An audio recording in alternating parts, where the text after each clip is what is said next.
அரிசியில் புழு வண்டு தொல்லையா? இந்த பொருளை அதில் போடுங்க, அற்புதம் நடக்கும். வாங்க இதனை பற்றி இந்த பதிவுல விரிவாக பார்க்கலாம்.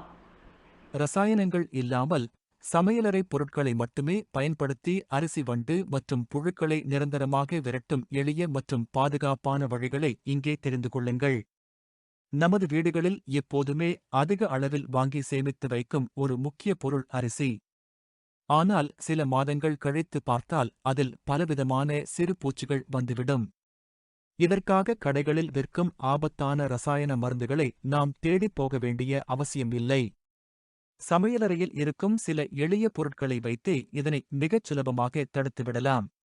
உண்மையிலேயே இது மிகவும் பயனுள்ள ஒரு வழியாகும்.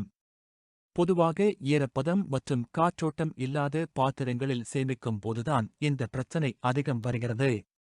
ஒருமுறை அரிசி வண்டு வந்துவிட்டால் மொத்தமும் வீணாகிவிடும். ஆனால் கவலை வேண்டாம், நமது பாட்டிகள் நமக்குச் சொல்லிக் கொடுத்த பல பாரம்பரியமான இயற்கை வழிகள் இன்னும் இருக்கின்றன. அவற்றை சரியாக பயன்படுத்தினாலே இந்த பூச்சிகளை வீட்டை விட்டு நிரந்தரமாக துரத்திவிடலாம். இயற்கை மருந்துகளின் ஆற்றல். முதலாவதாக நாம் பார்க்கப் போவது வேப்ப இலைகள். பழங்காலம் தொட்டே சிறந்த கிருமிநாசினியாக இது பயன்படுத்தப்பட்டு வருகிறது. ஒரு கைப்பிடி அளவு நன்கு காய்ந்த வேப்பிலைகளை எடுத்து ஒரு மெல்லிய பருத்தி துணியில் கட்டி பாத்திரத்தின் நடுவில் வைத்து விடுங்கள். சாதாரணமாகவே இது ஒரு மிகச்சிறந்த இயற்கை பாதுகாப்பாக அமையும். வேப்பிலையில் உள்ள அந்த கசப்பான வாசனையை நுகர்ந்தாலே பூச்சிகள் மற்றும் அதன் முட்டைகள் முற்றிலுமாக அழிந்துவிடும். அடுத்ததாக நாம் பயன்படுத்தக்கூடிய அருமையான பொருள் பூண்டு. தோலுரிக்காத சில பூண்டு பற்களை நன்றாக வெயிலில் காய வைத்து அரிசிக்குள் ஆங்காங்கே புதைத்து வைக்க வேண்டும். இதன் நெடி பூச்சிகளுக்கு அறவே பிடிக்காது. பூண்டில் உள்ள அல்லிசின் என்ற வேதிப்பொருள் மிகவும் கடுமையான வாசனையை வெளியிடும். இதனால் எந்த ஒரு சிறு பூச்சியும் உள்ளே நுழைய முடியாது. பூண்டு நன்றாக காய்ந்து வதங்கியதும் பழையதை எடுத்துவிட்டு புதிய பூண்டு பற்களை மாற்றி வையுங்கள். இது எப்போதுமே நல்ல ஒரு புதிய தன்மையை அரிசியில் தக்கவைக்க உதவும். அஞ்சரைப் பெட்டியின் அற்புதங்கள். மசாலா பொருட்களான பிரியாணி இலை மற்றும் கிராம்பு ஆகியவை மிகவும் பயனுள்ளவை. 4 பிரியாணி இலைகளையும் ஒரு ஸ்பூன் கிராம்பையும் பாத்திரத்தில் போட்டு வைத்தால் போதும். இவற்றில் இருந்து வரும் காரமான நறுமணம் உள்ளே ஒளிந்திருக்கும் அனைத்து பூச்சிகளையும் உடனடியாக மூட்டை முடிச்சுகளுடன் வெளியேற்றிவிடும்.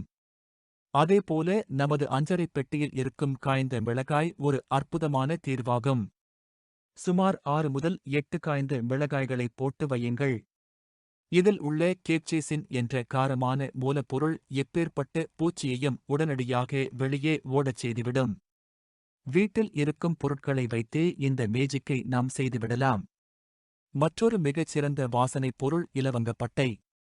2 அல்லது 3 பெரிய இலவங்கப்பட்டை துண்டுகளை அரிசியின் உள்ளே ஆழமாக அழுத்தி வைக்க வேண்டும். இதனுடைய தனித்துவமான நறுமணம் எந்தவொரு புழுவையும் பக்கத்தில் கூட வரவிடாமல் மிகச் சரியாக தடுத்து நிறுத்திவிடும். இந்த பொருட்களைத் தாண்டி சில முக்கியமான பழக்கங்களையும் நாம் கடைப்பிடிக்க வேண்டும். எப்போதுமே காற்று புகாத சுத்தமான பிளாஸ்டிக் அல்லது எவர்சில்வர் பாத்திரங்களை மட்டுமே பயன்படுத்த வேண்டும். ஈரமான கைகளையோ அல்லது கரண்டிகளையோ ஒருபோதும் உள்ளே விடக்கூடாது. பாத்தீங்கன்னா, அதிகப்படியான அரிசி வண்டு இருந்தால் சற்று நேரம் கடுமையான வெயிலில் காய வைப்பது மிகச்சிறந்த வழியாகும்.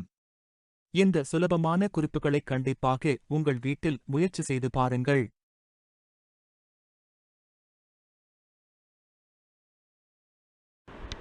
Thanks for watching.